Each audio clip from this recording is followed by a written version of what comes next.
Guess we're all back. Yeah. We're all back, Fred. Yes, okay. Missed That her. was a good discussion. I enjoyed listening to it. Couple of things I want to mention, and then we can perhaps then we can go into a general discussion in the main room for about 10 minutes.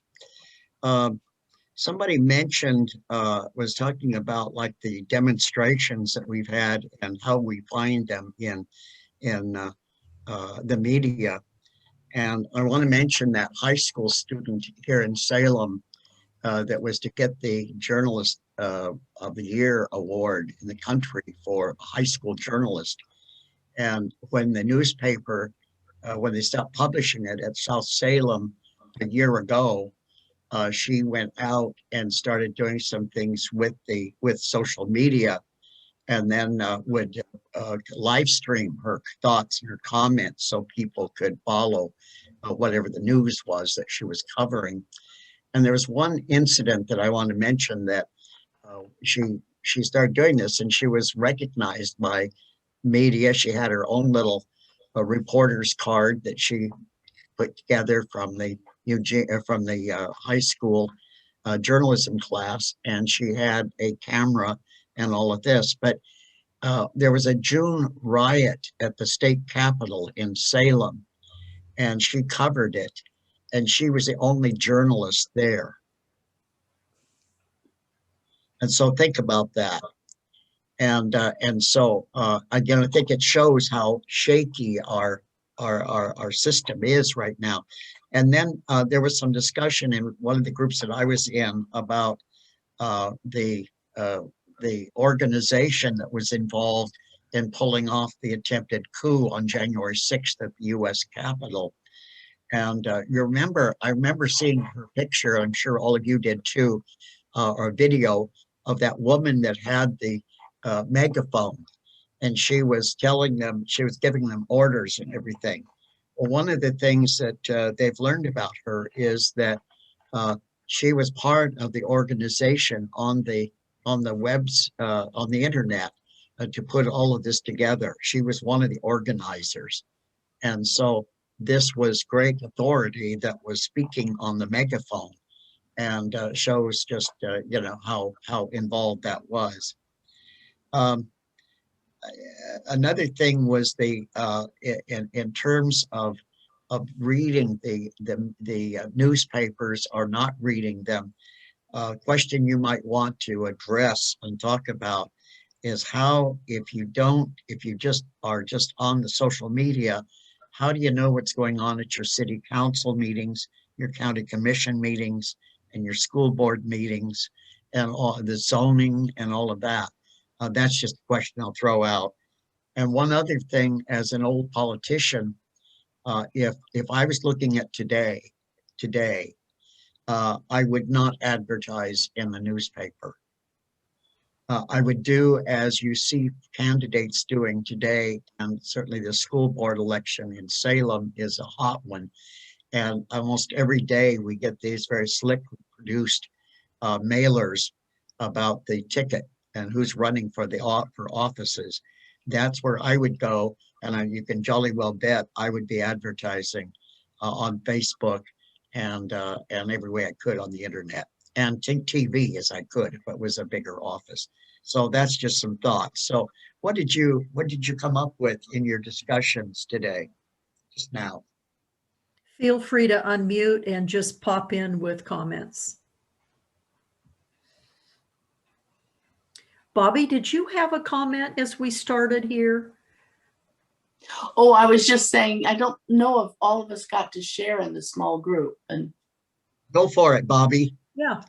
no, I shared. I just didn't know if Okay. everybody didn't. If anybody that didn't share in the small group, Please do. would like to share now.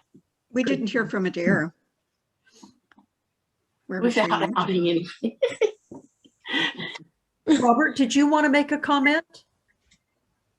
You didn't? Okay. Adair? Oh, I didn't really have too much to add to what everyone else had said. The things that we, our media choices are pretty much obvious, pretty much the same as everyone else's. I'm not a fan of Facebook.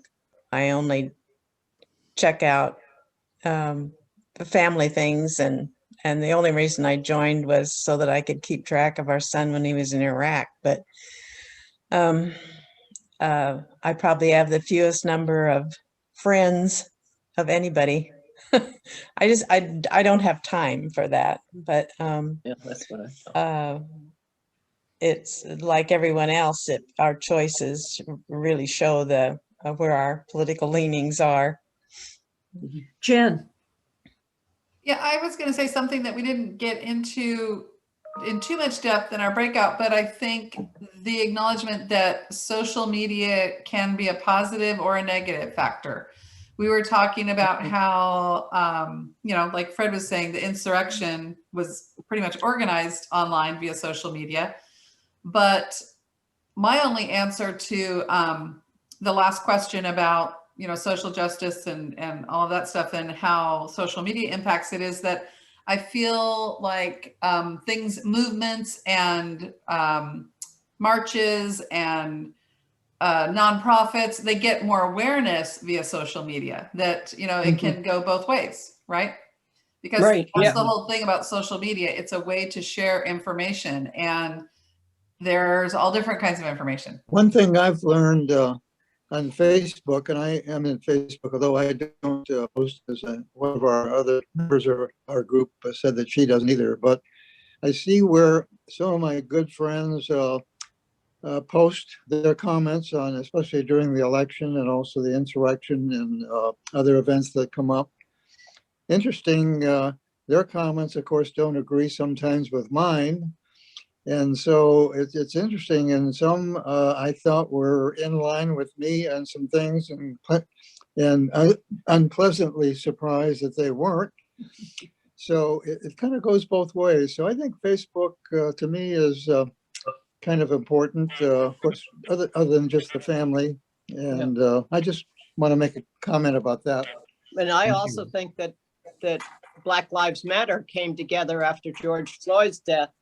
Black Lives Matter came together because of social media, probably more than anything else. They were able to get those groups together so quickly in all the cities, and not just Black people out marching, but everybody out marching. I thought that was positive. But then, of course, it brought out the riffraff that caused the destruction and we're going to be getting rioting. more in depth into this next week too.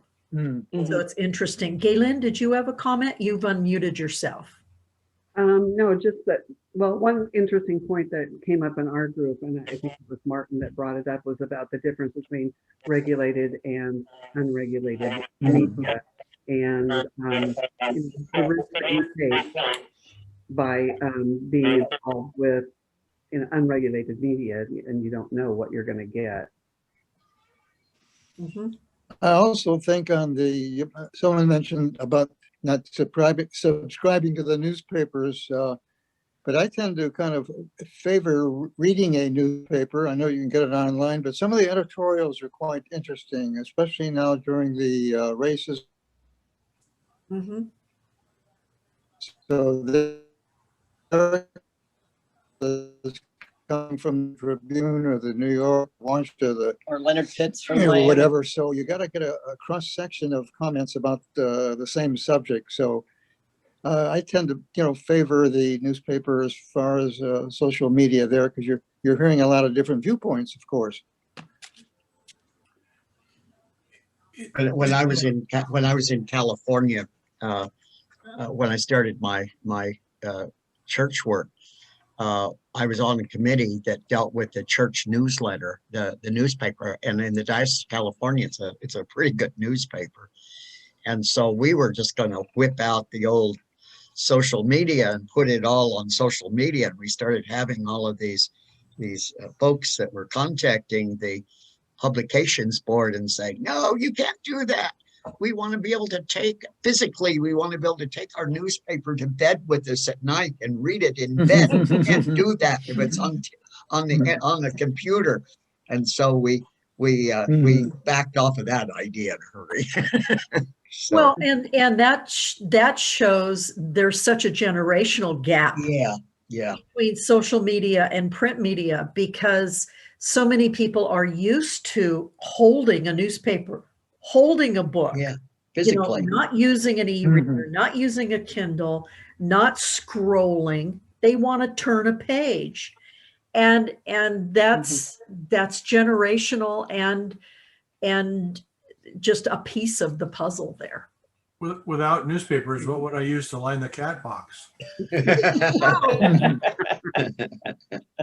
The canary cage. I mean, Fred's question about how is this affecting democracy? Clearly, there are effects. But it's really, I mean, we're right in the middle of it. It's hard to really tell where we're going, but certainly change is afoot. One of the things, and I don't know what's a cause and what's an effect, but one of the things that seems to correlate with increased use of social media and just the internet is a generalized loss of respect for authority and expertise. You know, we've got family friends that go back 20 some years that, you know, that well, in this case, they're anti-vaccine people, and you know, they can't. I mean, in their mind, some article they find on the internet written by somebody who they don't know with no credentials is as authoritative as their local doctor or an expert, you know, that studied immunology all of his or her life. That's something you wouldn't have seen, you know, when I was younger. You might not understand something, but if you could recognize somebody as an authority, you generally admit, well, they're probably right, or at least, you know, I need to go along with it. That's an excellent point, Martin. And Yes. that's what social media, the impact is just blown open, all of that. So that's a great point.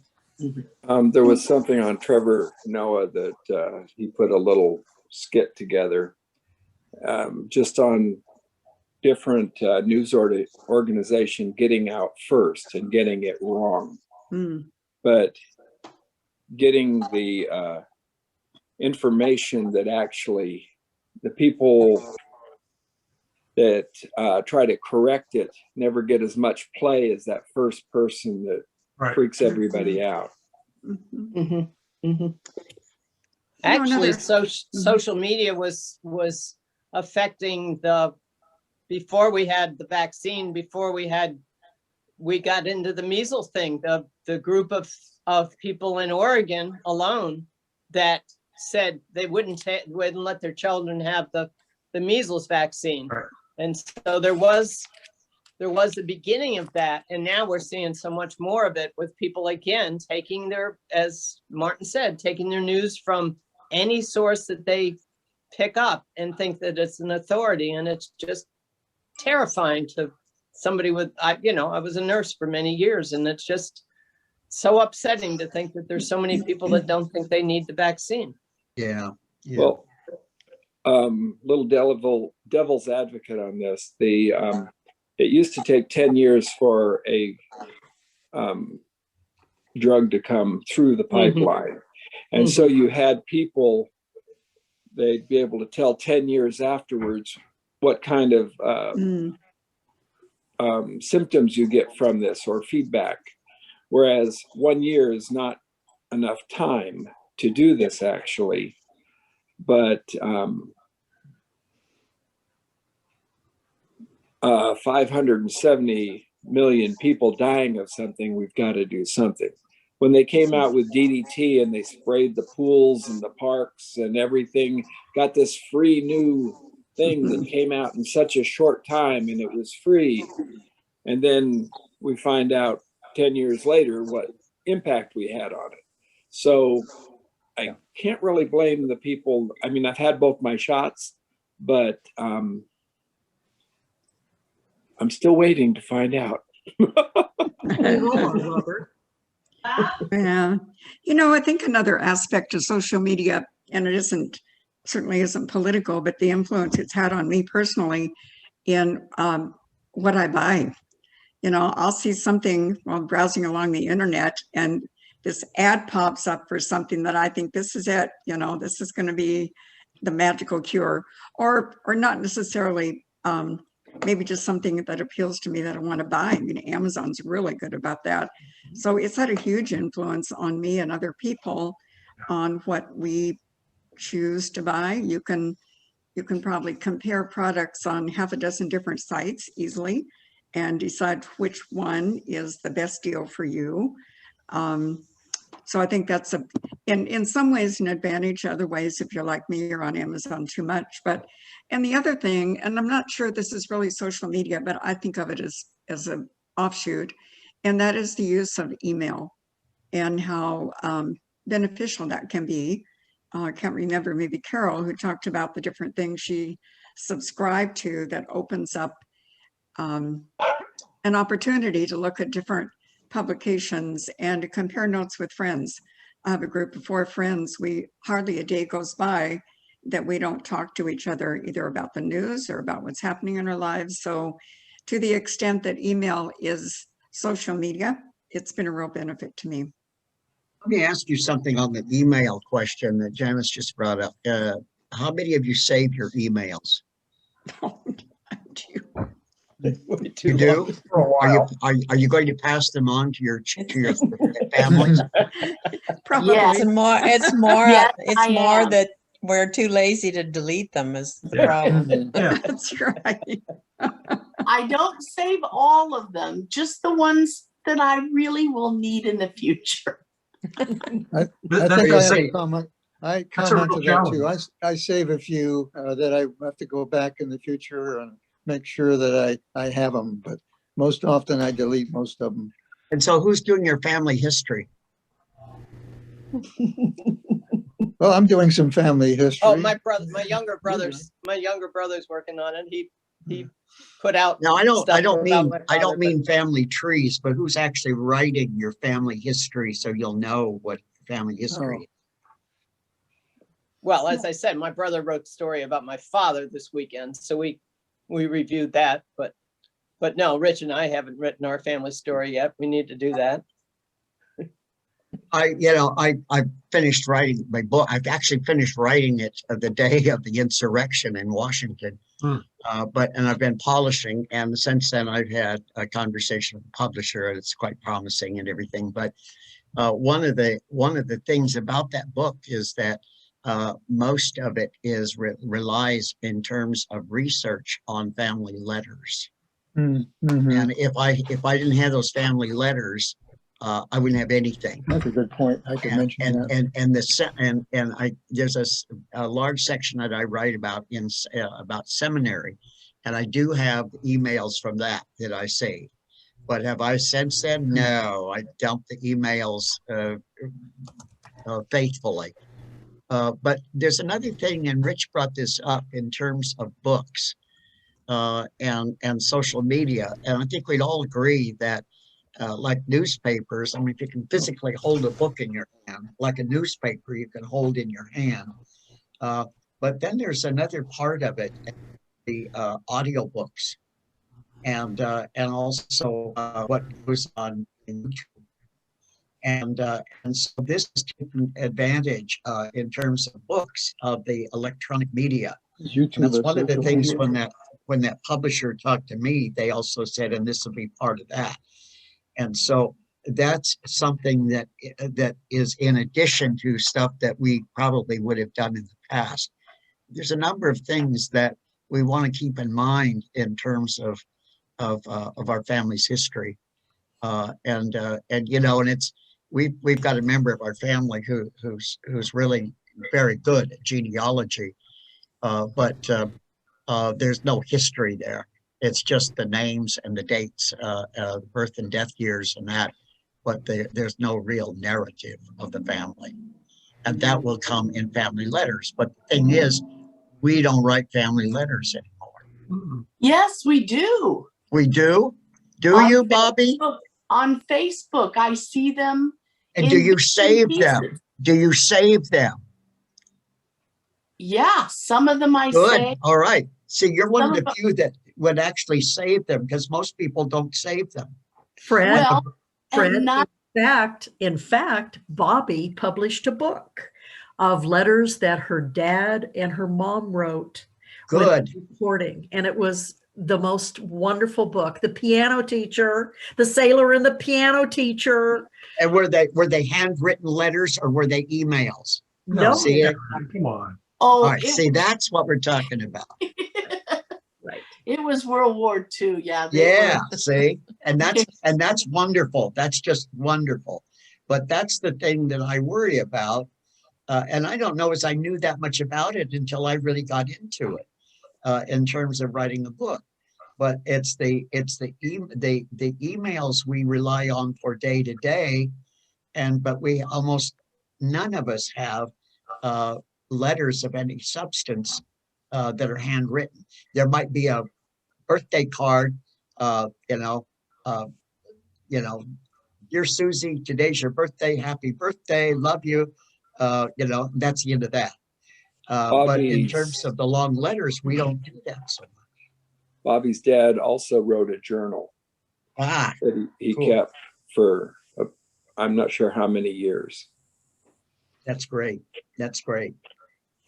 Fred, See, that's what we're missing. how about we move into the next section?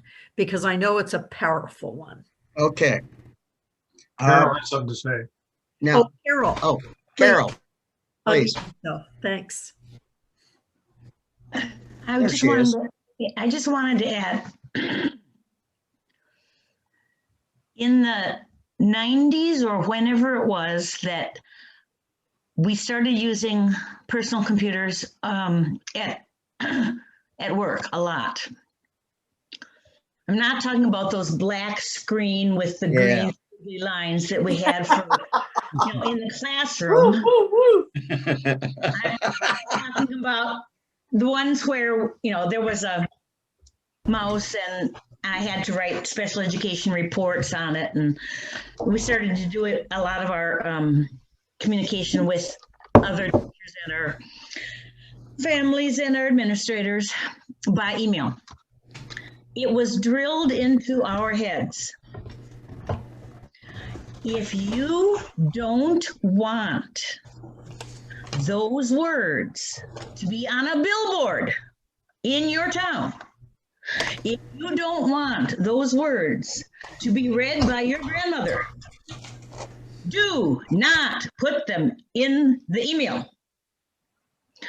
Well, that's more than 25 years ago, and I'm still cautious. I do use email a lot, but I think don't write anything that can be used against you or misinterpreted by someone down the road or twisted. Carol, you're absolutely correct, because That's right. Right on. Every company will tell their employees that you deleting something, it means nothing. It's on the hard drive and it can be recovered for court purposes, for legal purposes, everything. And the world is full of situations like this. I think that the people in our children's, or some of us have grandchildren's, generations, they may or may not remember being told to be cautious. But I think they're already finding out that, that picture that was posted by my friend at a party when I was 19. Yeah, right. Could cause me problems when I'm 53. You got it. And or applying for a security job. Yeah. So it makes us, we should all, no matter where our age or stage, we should caution ourselves, we should caution our friends and family. And the other thing is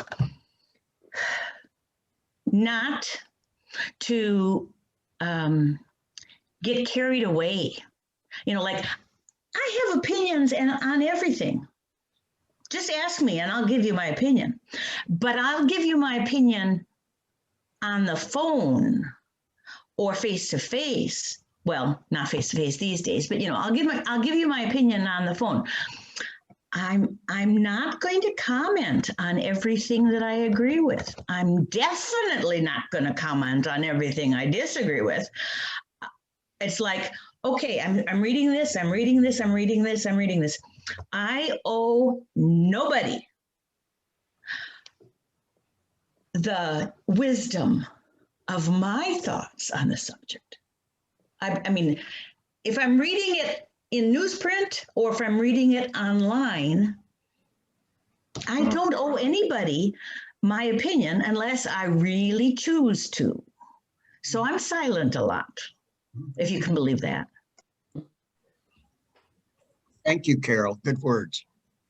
Okay, let's move on now to the general discussion in the main room. So let's consider this. Where do you get your trustworthy information? Now, what you've just heard what Carol said, and it's good advice. Where do you get your trustworthy information about local, state, and national issues? Where do you get accurate information about a riot, or remember that fire I mentioned that I conjured up, or some other catastrophic event? Where do you get that? And then let's talk about that a few minutes, and then we want to bring up a chart that we want to show you. So basically, Fred is saying, you know, what are your sources? Yeah, your sources. I don't have very many local sources. That sort of troubles me, is that I don't really know what's going on in my own town except on the newsletter that I get from the city once a month or something like that. But for state and national resources, I use those, you know, established, regulated news sources that, you know, we all depend on. I go to MSNBC for national news, and then the local news outlets in Portland to find out what's going on, you know, in the state. And I'm sort of dependent on them or the newspaper. Okay, thank you, Kaylin. Anybody else? We started watching our BBC news before we watch the PBS news in the evening. And we get a little bit different slant on what's going on in the world. Of course, we learned a whole lot more about soccer than we needed to know the other day. But that really got they really got carried away with that. But I mean, yeah, and it was interesting because they actually gave George Floyd trial more time on the BBC than they did on PBS. So that was a surprise to us. My pen pal from Belfast that some of you know about, and I are going to Zoom tomorrow, but I always look forward to that because he's very, very well informed about American news, and part of it's the BBC, and you know, he has other access, but it's something else how well. Yes, Phil. This is a chart that that we wanted to share with you, and if you look down the middle, you'll see like Reuters, AP, UPI, Stars and Stripes, CBS. The Hill is a good one. The Hill is really good. And then on the left, you'll find there'll be the Palmer Report, and MSNBC is over here, and let's see what else. Some others that you're familiar with.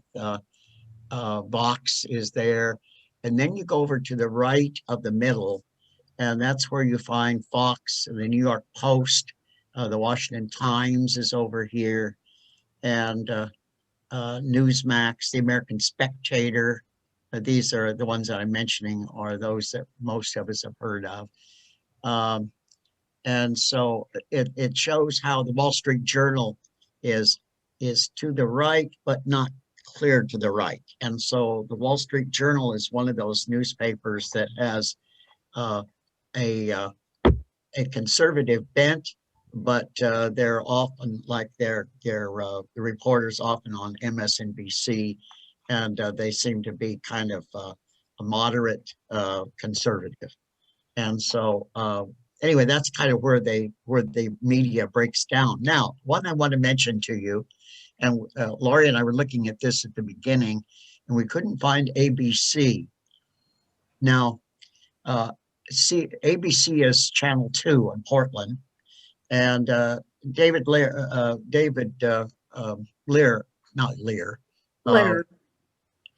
is one of my favorite newscasters that I watch in the evening for the national news.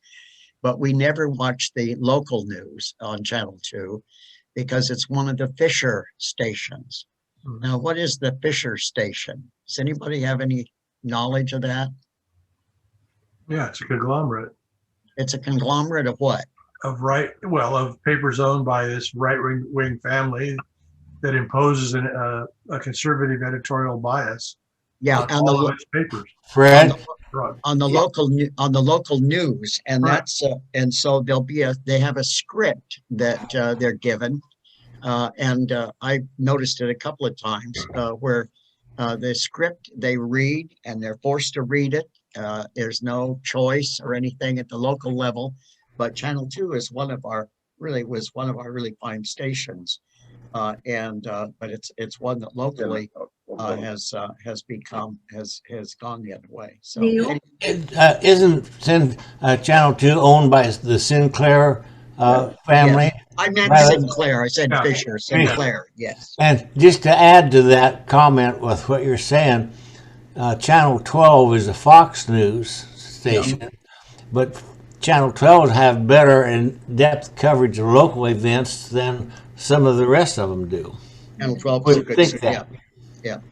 And Jan mentioned that she follows a local city council member for up to speed on local issues, and then reads The Hill for national political news. So do I, Jen, and then has a comfort zone. We all have our specific comfort zones, I think. We For do. a long time, I mean, and it'd be interesting to know how these things are rated. You know, you mentioned specifically the Wall Street Journal. I used to read that every day. Admittedly, it was before Rupert Murdoch bought it, but I didn't much care about the stock market. I read it for world news. Right. They had some really, really good fact writers. I always stayed away from the editorial page because I couldn't stand their editorial point of view. But my guess is in evaluating the paper, you've got the editorial in there with the news coverage. I think, at least when I was reading it, their news coverage was as good as any and better than most in terms of world news and national news. I think that's fair. One of the things that concerned me with the chart, and it goes to what Martin was saying about the separation within a newspaper. Then you have a separation within a station. Fox Network has its news, and then it has its commentators, and then it has its other commentators that the court has said no logical person would watch them and not see them as humor or satire or something like this. You have all of those muddled together with the big Fox News. And it's almost like the poem that said, not a poem, it's a little story about these people who were blind that went to see an elephant. And some of them took hold of the ear and said, well, the elephant is this. Someone took hold of a tail and said, well, the elephant is a snake. Oh, it's a fan. It's a tree trunk. And because they all had hold of something different. So I'm concerned sometimes when I see a chart like that.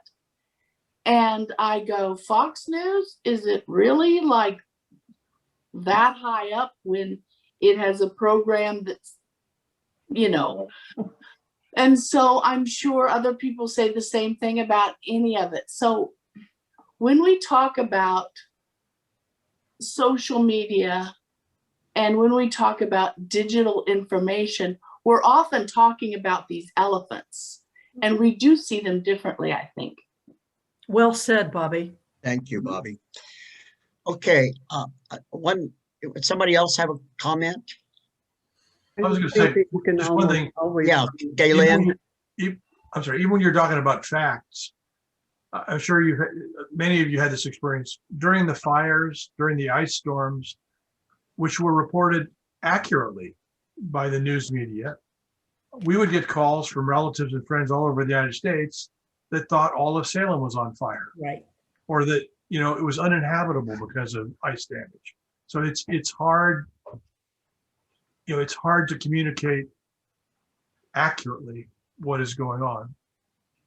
Okay, thank you, Martin. Galen?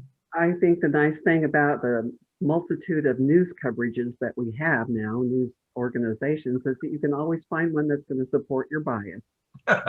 That's true. Let me ask you, before we move on, let me ask you this question. If you had a child or a grandchild that announced they wanted to become a journalist, how would you react? I would say wonderful. There's all kinds of opportunities. And there will be opportunities that we don't even know about now. Go for it. I would be supportive. The reason I would be supportive is that I believe that involves critical thinking, and I would always want my family to be critical thinkers. Okay. See, that's the key to it. If Martin, did you have a comment? No, I'll pass. See, that's the key to it. As long as you have people who are still signing up to study journalism and to become reporters in a free society, that's the strength of where we are. It's really easy to to say, you know, well, it's, you know, woe is us, you know. But if we still have people who are training and becoming a part of this, and saying, you know, now I want to be somebody to write the news, like the young lady I told you about, is the high school journalist, then I think there's good hope for us and good hope for a free press. I'd like to move on now. But to Bobby's point from before, it's so easy to be able to be sucked into the commentary and believe the commentary is news because it's presented in the same way. Remember, they used to say, didn't they actually announce the commentary or this is a comment or something?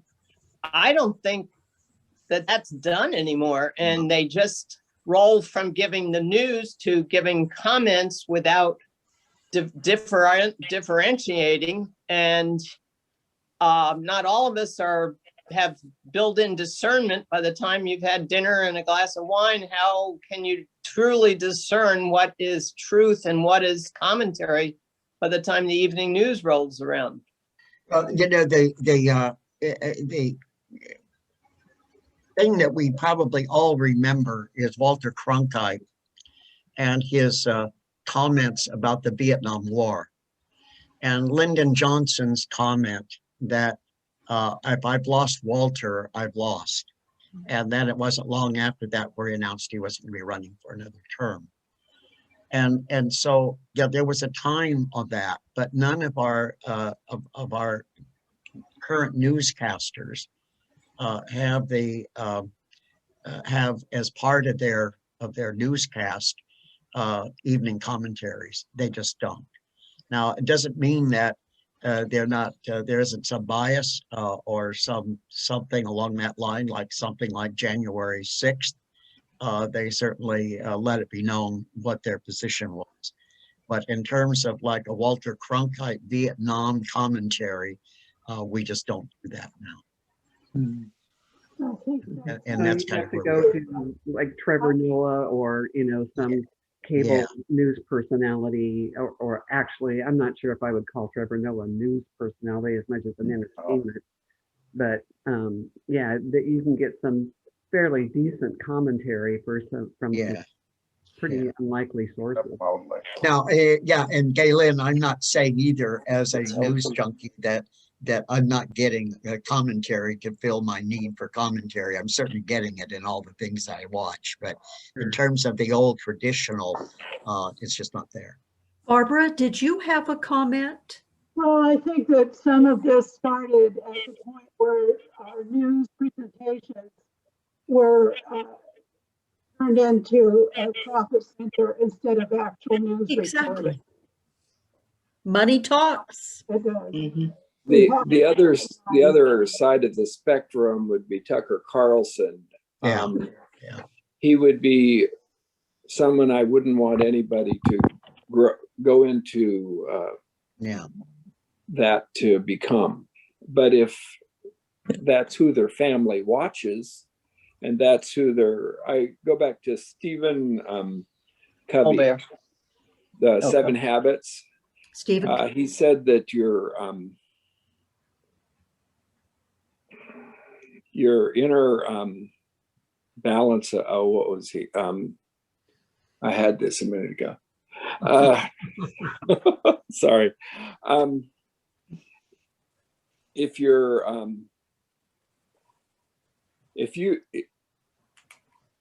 your family brought you up right and you have a good balance of what right and wrong is, then you should be able to bring that forward into your career, in my opinion.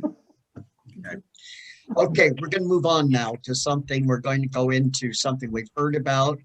I think we've all heard about Hillary Clinton eating babies and all of the stuff, and that comes from the deep web. And so talk about that a little bit.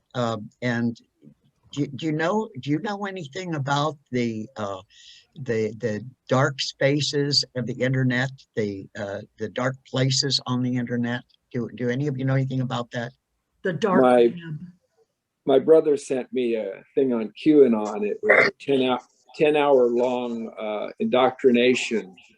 I could only get through about 6 hours of it before I couldn't watch anymore. It was, it would make you throw up. And so I have a little bit of a twisted thought process on that, and I don't want to deal with it anymore. But QAnon is what you're thinking of mostly, I think. But I don't think it's so much on the dark web, because I mean, I was listening to someone who was indoctrinated and just started with Facebook, just started with friendly friend of friends, and then you go down the rabbit hole. But I don't think it's like anything that any one of us couldn't land on with like a 5-minute Google search. Oh, it'd take more than that, perhaps. But the thing is, it's very very difficult to handle. It really is. And Carol. The name Dylan Roof and the 9 people who he killed in not Charlottesville. Anyway. Thank you. I remember reading that he had started by typing in black on black crime. And I don't know where you first heard that phrase, but that phrase led him into area after area after area. And he was radicalized by where he went online. I remember that particular young man's name, not because I know anything else about him, but because he was raised in a Lutheran church. And that makes me sad. Thank you. Thank you, Carol. The hate groups are everywhere in the United States, and they're involved in the dark places on the internet. It's part of how they perpetuate themselves. Here's a good example of where the Southern Poverty Law Center compiled this map, and they tracked 838 hate groups across the country. And these groups include like the Ku Klux Klan, neo-Nazis, white nationalists, racist skinheads, Christian identity, neo-Confederate, neo-Volkish, anti-immigrant, anti-LGBTQ, anti-Muslim, and general hate groups. And so this is, you can see all across the country with only one or two exceptions of states. Let's see, I see right here, well, three, where there apparently aren't any groups. New Mexico and Texas, there's something on the border there, but they really are everywhere. And we in Oregon have not escaped. And some of the groups that have been in Salem have belonged to these different organizations. They use the dark part of the internet to communicate, and it's a very scary group of people. I want to mention, and it kind of goes along with the business about going from one little spot to another spot to another spot, and then before long you're in the middle of the cesspool. And I've mentioned this before. I had a student when I was teaching in high school, and the students had finished their work for the day, and I was walking around looking at their work, and this one student was drawing. He said he'd finished, and I looked at what he was drawing. He's drawing a swastika. And so this is back in the 60s. And so I asked him to come in after school to talk to me. And I asked if his grandfather had been in World War II, and he said yes. And so we talked about the meaning of the swastika, but he said, but Mr. Hurd, it's so much fun to draw. And so I told him what the meaning was and how damaging it was and how it dishonored his grandfather for what he had done. And so I don't know whatever happened to him, but part of this starts when you're in, it's fun. It's really fun. And who would believe this wild idea like Hillary eating babies? But it grows, and then before long, okay, well, I can buy that, and I'm on to something else. And so that's kind of the dark web, and it's something that we should be aware of. And question is, when they talk about like, what we should do about the future with it, should we in some way require certain ages before you could go on to the internet? Like you have to be 21 as you do to drink or use marijuana in the state of Oregon. Should there be a requirement? Should parents be more vigilant so that they know more about this? So that's kind of where we are. So I'd like to take a few minutes and talk about this. And let's, Lori, bring up the Oregon Hate Group poster. You don't see it? No, got the country still. Sorry, I thought I had brought that up. Let me get rid of this. And I thought I was showing you that. So let me get with the... And while she's doing that, I think it's really easy for us to say, well, this is Oregon, trees and mountains and ocean and everything. Well, I just wanted you to see this because we're starting with the top, the Pacific Justice Institute and it's a Salem organization. It's anti-LGBTQ, and they you can see here, you read this for yourself of what their promotion is all about. And then the Patriot Front statewide white nationalists, we've got them. They're alive and well. And then one of the groups that's been very active in the and the demonstrations at the Capitol are the Proud Boys.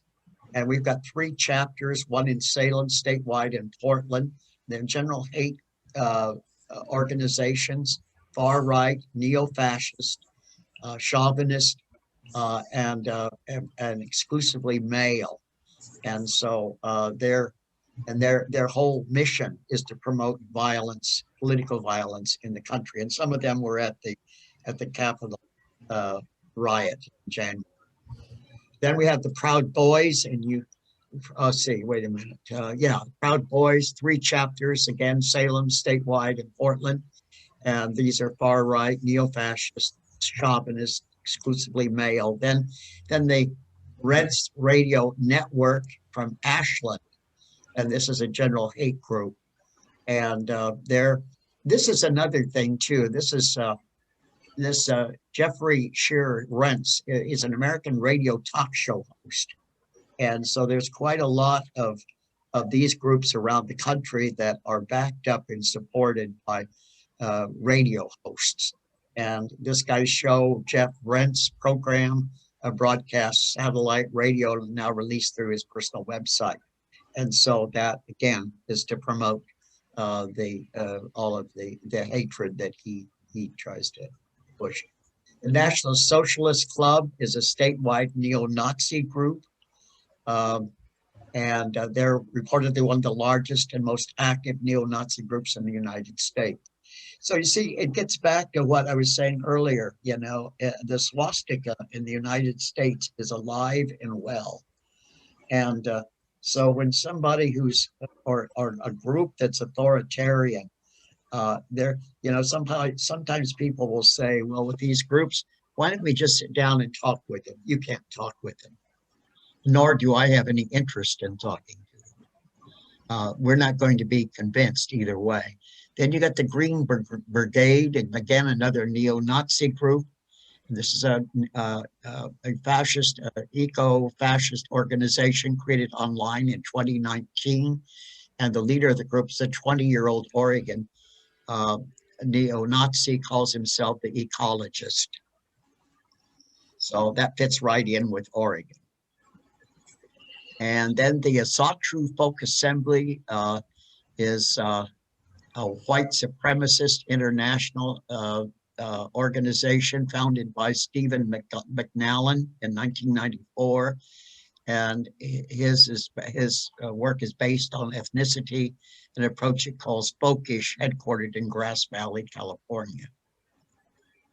So, and then the Black Riders Liberation Party, that's in Portland, and they're a general hate group. And then the Oregonians for Immigration Reform in Salem, and they're anti-immigrant. So that is the group. So how do you feel about that? Aren't they special? I have a former neighbor who occasionally will text me with links to articles that he finds enlightening. And the last one he sent me was about the execution of Hillary Clinton at Guantanamo. And I read it, and then I checked other news media to see, wow, did that happen? And I didn't hear about it because I think it would be like all over everywhere if it had. And what it felt like when I was reading it was like some white supremacist pornography. It was just, the way it was written. I don't know how to describe it, but there was an emotional bent towards it as being sensationalist and stuff that certain people would get off on. It was really bizarre. Well, we're going to break out now for 10 minutes into our small groups so you can talk about what we've just been discussing. And then we'll come back and then we'll be done for this session. But let's go to breakout and have a conversation about what we've just been looking at the last few minutes.